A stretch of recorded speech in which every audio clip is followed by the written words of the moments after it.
Meaning of Edward Burne-Jones. Edward Burne-Jones. Edward Burne-Jones. Edward Burne-Jones.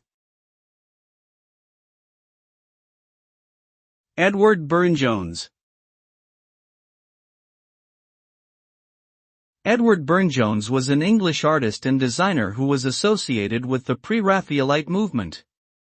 He was known for his intricate and dreamlike paintings, which often featured mythological or medieval themes. Burne-Jones was also a prolific designer of stained glass, tapestries, and other decorative arts. His work had a significant influence on the arts and crafts movement in England, and he is widely regarded as one of the most important Victorian artists. Overall, Burne-Jones' legacy lies in his ability to combine traditional techniques with modern sensibilities to create a unique and enduring style.